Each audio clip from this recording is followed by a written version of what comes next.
No te tocó la extrema derecha. Buenas tardes. ¿Lo he visto? Tengo el privilegio, el gusto de moderar este panel con dos personas que tienen en sus manos el futuro portuario nacional y a la vez con dos expertos, cada uno en su área, que estoy seguro que nos van a dar y les van a dar a ustedes insumos valiosos para su labor. Cualquiera que tiene formación o de formación jurídica tiene que partir de que el marco legal es la base de cualquier emprendimiento, sobre todo como uno como este, tan importante, de tan grande envergadura. Sin embargo, la legislación actual no ha sido suficiente o no es suficiente para lo que se viene, para lo que necesitamos como país. Razón por la cual el Congreso está conociendo dos iniciativas, una presentada por la diputada, presidenta de la Comisión, y otra por el Ejecutivo. Ambas abordan problemas esenciales a resolver y me gustaría empezar con que la diputada nos hable sobre la iniciativa que patrocinó y qué aporta a la discusión nacional por diferencia o por encima de la otra iniciativa que está conociéndose o por conocerse en el Congreso. Gracias, pues muy buenos días, muchísimas gracias por la invitación. De verdad es un honor estar presentes en un foro tan importante como es la infraestructura estratégica sobre puertos. Este es un tema que realmente deberíamos de tomarlo más a conciencia y este es un foro que se presta para ello. Guatemala necesita iniciativas de Estado y estas creo que son las iniciativas de Estado que nos van a llevar a dar un salto significativo a la modernización, liderando precisamente esos 60 años que tenemos de atraso en este momento en tema portuario. ¿Qué plantea la iniciativa 6527 que presentamos en abril de este año? Primero, plantea soluciones estratégicas y modernas, soluciones que van a la altura de los países desarrollados. ¿Por qué? Porque lo que busca esta iniciativa es tratar de buscar alianzas público-privadas dentro de los puertos, cambiar el modelo portuario que actualmente tienen. Si bien es cierto, hicimos un análisis de buscar cuáles eran las leyes que quizá se adecúan mejor a Guatemala. Vimos Panamá, estuvimos viendo República Dominicana e incluso estuvimos viendo la ley de México. ¿Por qué? Porque busca esas alianzas en que los puertos puedan ser privados, tercerizados, podamos darle al sector privado realmente una participación efectiva y fundamental en el puerto, en el que puedan realmente tener la certeza jurídica de que van a invertir y que van a invertir por un tiempo significativo, pero que van a tener realmente esa retribución en la inversión que se hizo. Obviamente busca que tenga una autoridad, pero una autoridad también independiente para poder ir trabajando de una mejor manera, eso obviamente reduciendo la corrupción que tienen en este momento los puertos, que eso es lo que necesitamos, buscar realmente nuevos modelos que realmente nos lleven a lo que decía en el principio el licenciado Arenas, buscar que Guatemala sea un hub. Eso es lo que busca realmente esta iniciativa. Un hub logístico a nivel hemisférico, centroamericano. Si países como por ejemplo Timor del Este pudo hacer de él un hub en su región, ¿por qué Guatemala no lo va a poder hacer si tiene mejores condiciones para poder trabajar? Hoy tenemos dos puertos, EPQ, Puerto Barrios, 3 puertos y Santo Tomás, que obviamente podrían dar mejores capacidades, pero si podemos tercerizar incluso ese tipo de actividades logísticas. Entonces esta iniciativa lo que busca es dar esas herramientas para que puedan darse puertos privados, para que venga la inversión internacional, pero que tenga la certeza de que no por condición de uno u otro gobierno les van a quitar esa oportunidad de seguir produciendo en el país. Eso es lo que Guatemala no tiene hoy. Guatemala tiene una autoridad portuaria que bien se designó el año pasado a través del Congreso en una de las últimas sesiones que tuvo el legislativo, pero no tenemos una ley que realmente nos diga cómo hacer un puerto privado, ni por cómo tercerizarlo, ni cómo hacer que realmente la empresa privada pueda generar trabajo y poder hacer polos de desarrollo. Eso es lo que busca esta iniciativa, la 6527, que creo que al final es bastante innovadora porque trata de alguna forma de posicionarse con países de desarrollo económico alto para que Guatemala, teniendo las capacidades, lo pueda hacer. Gracias, diputado Ayala. La iniciativa 6541, la otra, la presentada por el Ejecutivo, intenta desarrollar bastante extensamente la autoridad portuaria, la operación portuaria y, a simple vista por lo menos, cuando menos, crea una burocracia que parecería contraindicativa, contraria al espíritu de hacer las cosas más fáciles, menos engorrosas. Esa iniciativa, la del Ejecutivo, aborda muchos más temas que puntualmente la que presentó la diputada. ¿Qué ventajas tiene esa y qué se puede hacer para integrar ambas propuestas que creo que son complementarias? Gracias, muy buenas tardes a todos. Gracias por la oportunidad de estar en este foro. Lo mencionaba desde el inicio, lo mencionaba Rodrigo, sobre la importancia de la integralidad de las intervenciones que se tienen que hacer como Estado para poder hacer un país más competitivo. Nosotros desde la Comisión de Economía tuvimos la oportunidad de impulsar la Ley de Infraestructura Vial Prioritaria del año pasado, que creemos que es una parte de esa integración logística que Guatemala necesita. Luego este año, desde la Comisión, recibimos dos iniciativas, la 6527 presentada por la diputada Jovel y otros diputados integrantes de la Comisión de Comunicaciones y la iniciativa 6541 remitida por el Ejecutivo. Efectivamente, veíamos que las dos iniciativas pueden ser analizadas de forma integral. La decisión de la Comisión, cuando hicimos un análisis comparativo de ambas iniciativas, era que había elementos importantes que estaban incluidos en la 6527 que deberían de ser incorporados en la iniciativa 6541.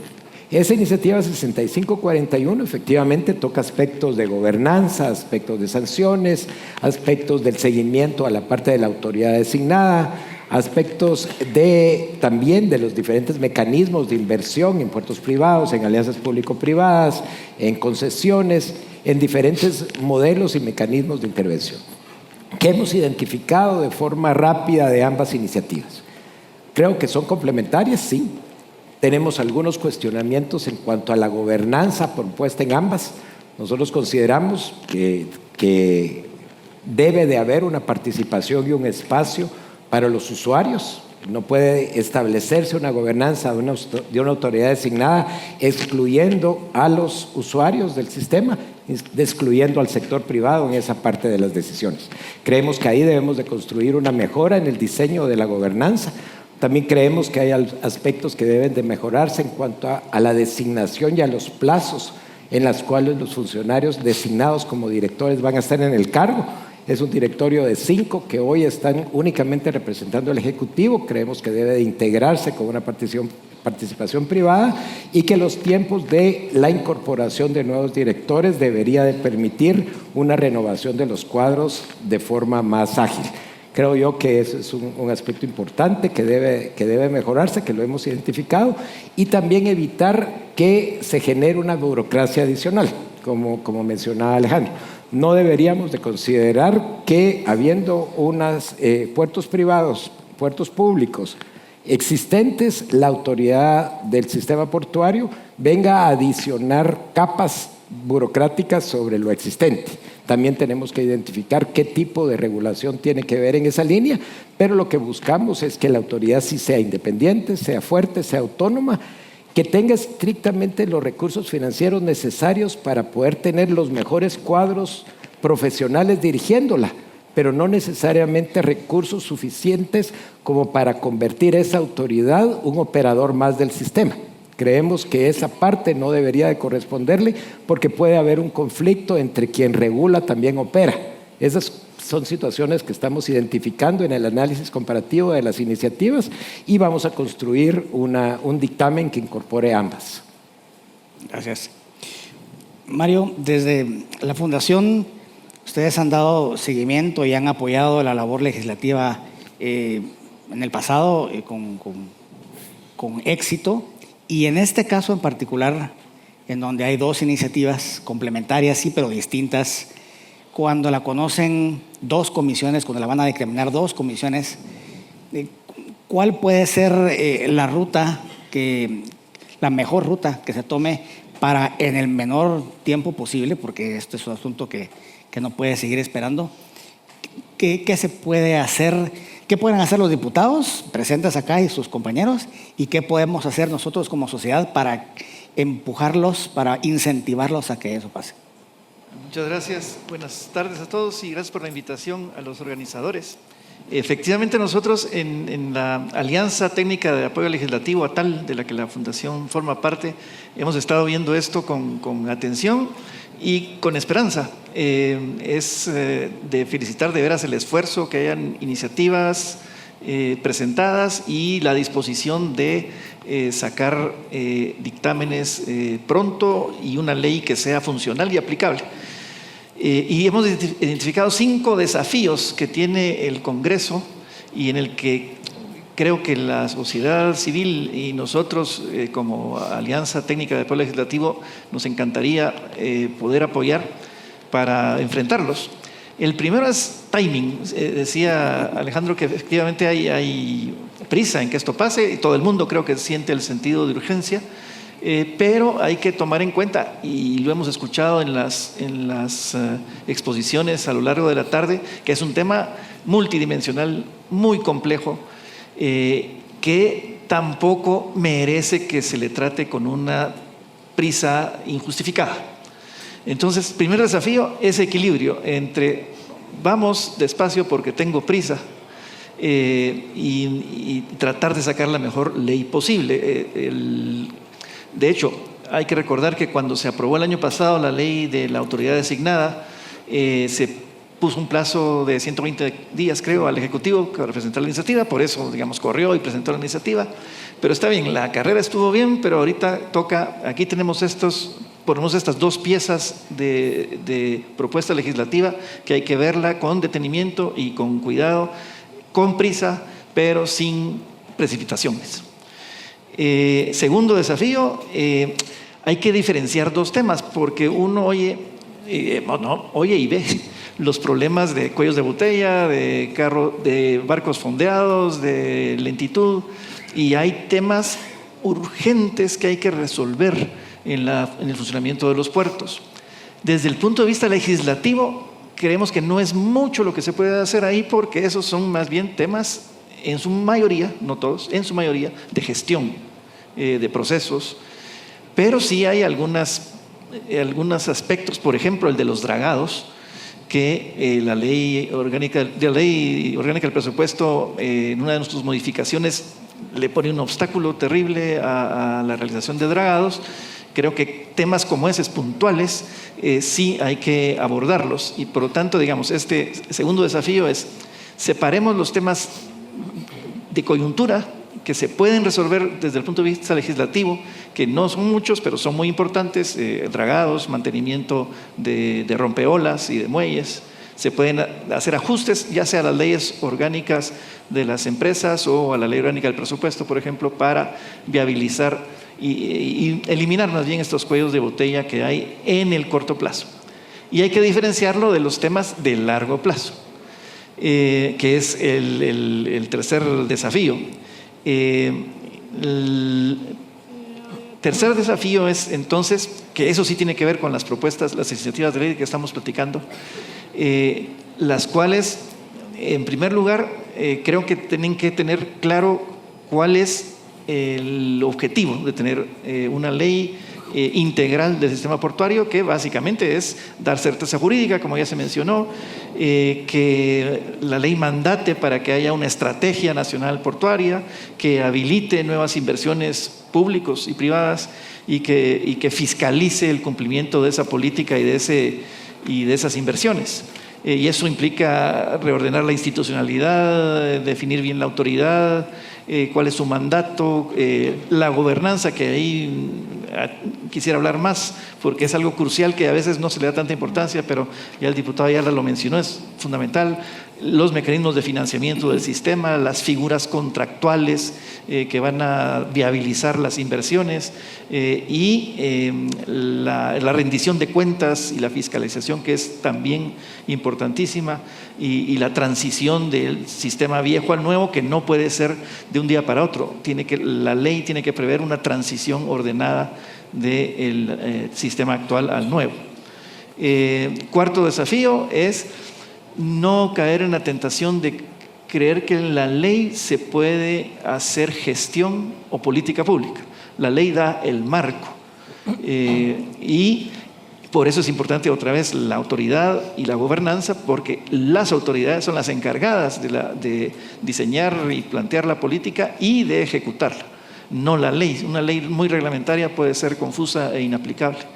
Y último desafío, que ya se mencionó aquí, es que este es un tema de país, es un tema de Estado y es un tema del futuro de largo plazo de Guatemala. Y creo que es una ocasión de oro desde el punto de vista político para hacer un ejercicio de dejar en lo posible de lado las diferencias políticas y concentrarnos todos, sociedad civil y diputados, en sacar una ley que beneficie al país a largo plazo. Gracias.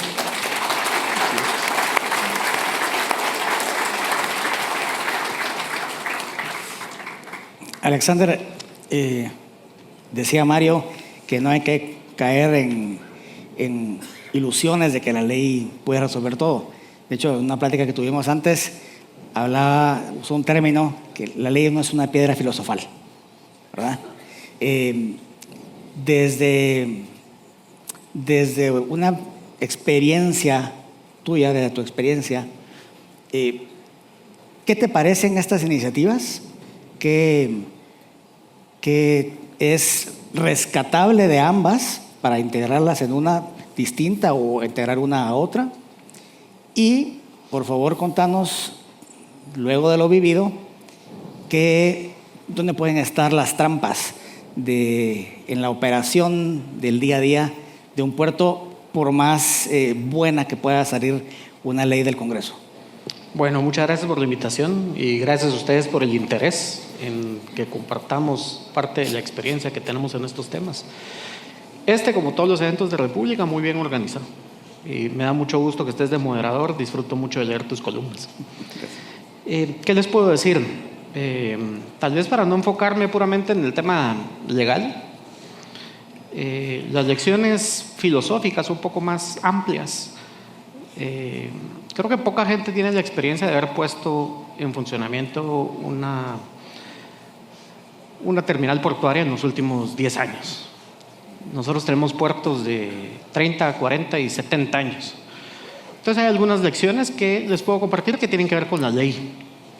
Yo les diría primero, la ley es importante, pero la ley se topa frente a la realidad y el pragmatismo.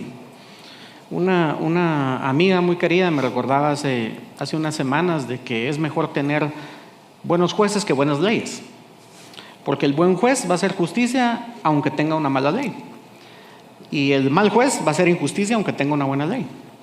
Entonces las leyes son muy buenas, creo que son útiles, hay cosas buenas de las iniciativas que hay que mejorar, que hay que clarificar. Parte vital de la certeza jurídica es contar con buenas leyes, pero así como la infraestructura portuaria no se agota en tener grúas, la infraestructura de la seguridad jurídica no se agota en tener buenas leyes. Y es difícil la implementación de las leyes cuando la infraestructura de instituciones que deben de hacerla cumplir nos genera problemas que no se relacionan solo con esto, sino que con todo. Si un contencioso administrativo va a tomar 8 años y una casación 3 y un amparo 2, es un gran problema. Si al contratista no le van a pagar y se va a tener que ir a esa vía. yo tal vez me enfoco en 2 puntos. El primero es, parte importante de mejorar la infraestructura portuaria es construir más puertos. No solo mejorar los que tenemos, sino que construir nuevos. Y para eso nos tenemos que topar con una realidad, y es el número de entidades estatales que participan en la autorización de un puerto, que son enormes. Comisión Portuaria Nacional, SAT, Ministerio de la Defensa, a veces si es una terminal de un mismo puerto, o IRSA, MAGA, y cada uno de esos suena muy rápido, en Ministerio de Ambiente, y suena, digamos, muy fácil, pero lleva muchos pasos. El tener la aprobación para operar como un DAT, por ejemplo, con la SAT, no solo es obtener un papel, sino que hay que cumplir una serie de requisitos informáticos, técnicos, logísticos, de infraestructura, etcétera, que requieren una verdadera voluntad de las autoridades que participan en esos procesos. Y eso es sin toparnos con que donde se construye un puerto claramente va a ser un área de alto impacto ambiental, y no estamos hablando ni siquiera de una consulta comunitaria bajo el convenio 179, dependiendo de dónde esté. Eso nos genera otras problemáticas, incluso de tema constitucional, porque es un asunto que ni siquiera hemos regulado a nivel nacional, no solo en este tema, sino que en ningún tema. Muy difícil. Y tal vez la más complicada, les diría yo, son las municipalidades.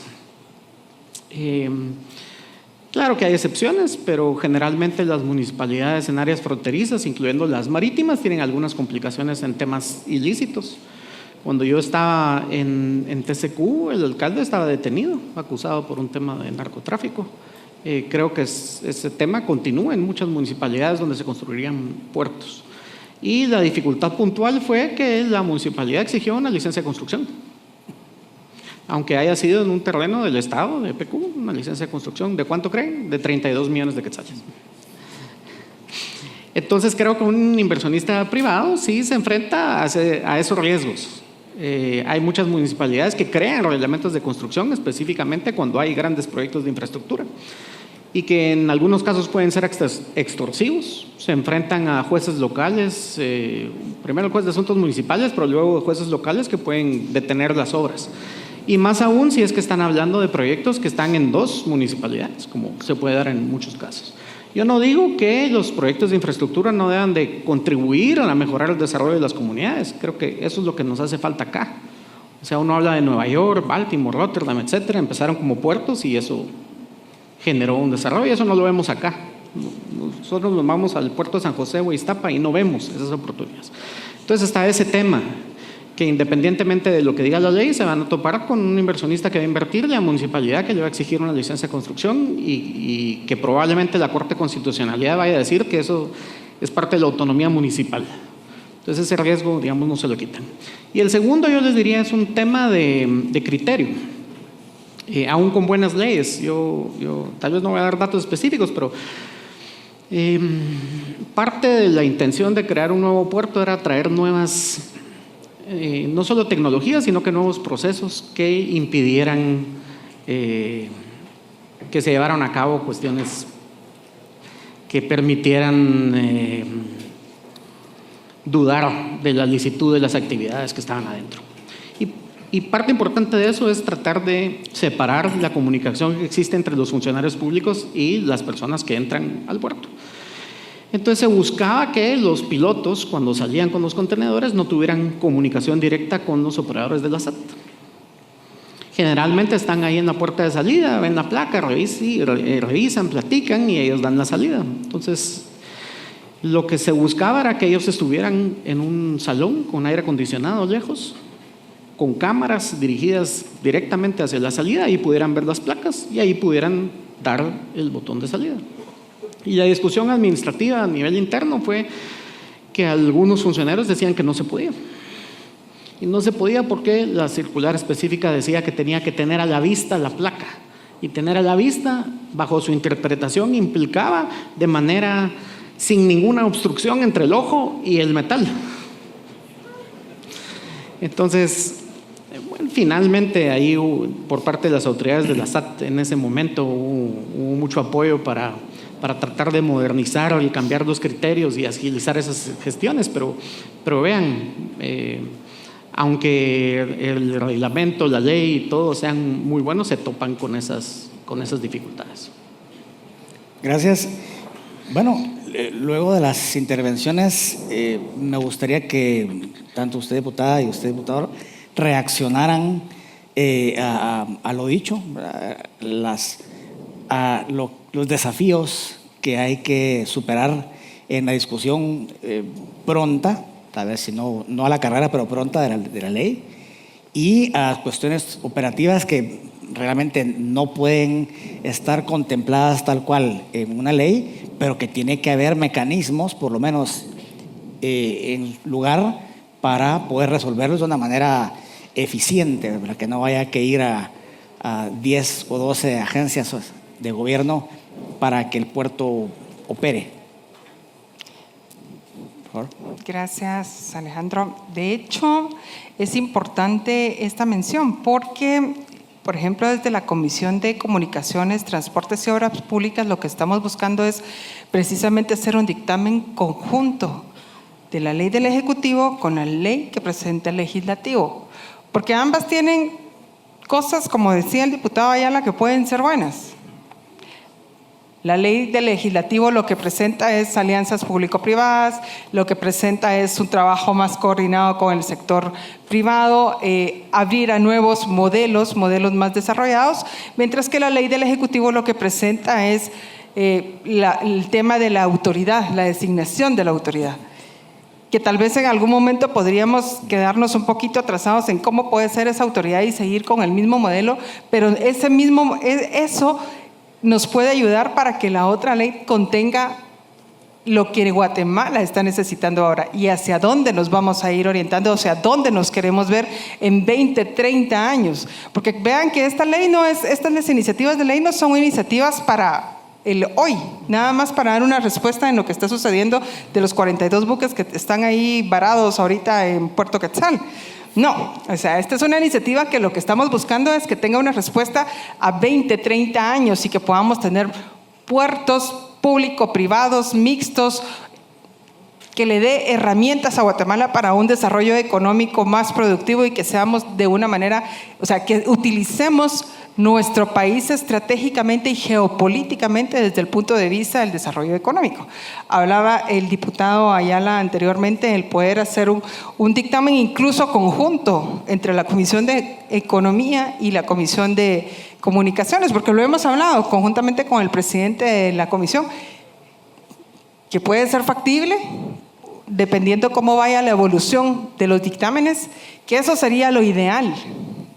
Eso sería lo ideal. Y usted decía algo fundamental, el quitarse las banderas políticas en este momento y realmente trabajar por Guatemala, porque mucho de lo que está pasando con la infraestructura estratégica de Guatemala y la infraestructura vial hoy en día es por cuestión de banderas políticas. Tenemos un aeropuerto en Escuintla, el aeropuerto de San José, que está parado precisamente por una bandera política, cuando son 800 millones de quetzales que están invertidos y tirados ahí, y que si alguien se atreve a decir algo de por qué lo tenemos que levantar, se está metiendo con temas que no se deben hablar. Que persigan a los corruptos, sí, pero es una obra que hay que levantar por el Estado de Guatemala. Entonces yo sí creo que no solamente es puertos, sino que es un conjunto de leyes que vienen a darle al país una visión completamente distinta. Estamos hablando de puertos, estamos hablando de transporte, estamos hablando de infraestructura vial, estamos hablando de aeropuertos, inclusive telecomunicaciones, que son leyes que tienen más de 50 años de atraso y que de verdad lo que hay que empezar a hacer es a deslegislar para poder legislar realmente iniciativas que son conforme a los nuevos modelos y trasladar a Guatemala hacia ese futuro en donde deberíamos haber estado hace 50 años atrás. Entonces, ¿qué es lo que estamos buscando realmente? Es dar un dictamen conjunto de ambas iniciativas, sacar lo mejor de ambas para que podamos enviarle al Pleno y para que el pueblo de Guatemala pueda tener una iniciativa que sea lo más adecuada posible, lo más orientado a un modelo que Guatemala está necesitando en este momento y poder realmente ser ese hub a nivel regional, incluso hemisférico. Esa sería por parte de la Comisión de Comunicaciones, Transportes y Obras Públicas el ideal de lo que se piensa con esta iniciativa. Nosotros nos hemos acercado mucho con el gobierno de los Estados Unidos para poder trabajar específicamente con CBP, con la Secretaría de Comercio, para que nos den esas orientaciones. Y eso es lo que hemos estado logrando, apoyándonos con los que saben, con los que conocen, con los que ya han manejado puertos a nivel internacional. Así que yo me quedaría con eso, Alejandro. Creo que por lo menos desde la Comisión de Comunicaciones tengan la certeza el pueblo de Guatemala que lo que queremos trabajar es en un dictamen para el pueblo, no en una bandera. No en esto lo hice yo porque esto es la mejor iniciativa, porque yo la presenté, sino que sacar de ambas iniciativas lo mejor para que Guatemala tenga un mejor producto y realmente trabajar de una mejor manera. Gracias. ¿Será que vale la pena? ¿Será que no vale la pena? El legislativo es el organismo de discusión política por excelencia. Difícil desprenderse de esas banderas, como decía la diputada, pero ¿qué tan factible es? Lamentablemente lo hemos visto una y otra vez en el Congreso, que se entrampan las discusiones de temas muy importantes por esas banderas políticas. Y siendo conocida o va a ser dictaminada por 2 comisiones, ¿qué tanto riesgo hay y a qué le tenemos que poner atención nosotros, la sociedad, para que eso no pase? Sí, gracias Alejandro por la pregunta. Efectivamente, nosotros cuando recibimos en junta directiva las 2 iniciativas, también tomamos la decisión de que el dictamen pudiera trasladarlo a las 2 comisiones, Economía y a Comunicaciones, con la posibilidad de ser un dictamen conjunto o separado. Entonces existe la posibilidad de diferentes escenarios, digamos. Que cualquiera de las comisiones dictamine favorable o desfavorable, con modificaciones favorable, una u otra, que las integre ambas en una, o que ambas comisiones puedan llegar a encontrar los consensos para presentar un dictamen integrado y combinado entre ambas comisiones. O sea, los escenarios se dan. Comparto el criterio de la diputada Jovel de que el mensaje que pudiéramos mandar hacia el Pleno y hacia la población es de que ambas comisiones, que están representadas por diversidad de bloques legislativos, se han puesto de acuerdo en un ejercicio técnico de discusión profesional con la participación de diferentes sectores en diferentes mesas técnicas, porque eso creo yo que es en la fase en la que nos encontramos en este momento. Sabemos que la iniciativa 6541, la 6527, ambas fueron producto también de un proceso de consulta a diferentes sectores para la construcción de la iniciativa.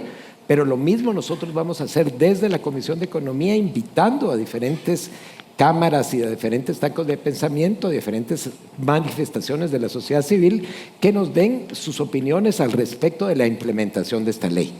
Creo que más que una ley, lo que queremos es estar claro qué tipo de infraestructura portuaria queremos. Queremos puertos seguros, queremos puertos eficientes, y sabemos que para tener esos puertos eficientes y seguros tenemos que dar la certeza jurídica para la atracción de inversión, que sepa que viene a competir en condiciones de igualdad con puertos existentes y con la posibilidad de que el Estado todavía tenga una participación discrecional en la asignación de los recursos y los procesos sancionatorios.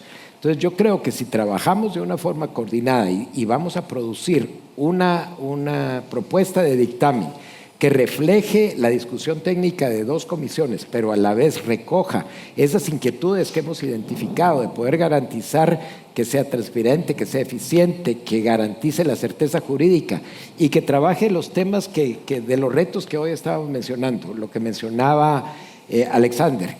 Una ley de OCRET que nunca fue diseñada para poder estar en un proceso de autorización de un puerto. Una ley de áreas protegidas donde también puede hacer que se entre en conflicto con la implementación de un nuevo puerto. Una ley de un Ministerio de Ambiente que también debe de entender que no puede pararse un proyecto estratégico nacional por una licencia ambiental, que tenemos que encontrar esos mecanismos para poder avanzar. Creo que esos son los grandes retos que tenemos hacia adelante, pero estamos comprometidos de lograr que esa iniciativa pase y haremos el trabajo conjunto tanto con la Comisión de Comunicaciones como Economía, y este es un compromiso que estamos asumiendo para adelante. Gracias, Alejandro. Gracias. La invitación, yo entendí que era una invitación ya para que ustedes, entre otros, puedan asesorar en que salga, en que esta iniciativa llegue a buen puerto o a varios buenos puertos. ¿Qué recomendación con la experiencia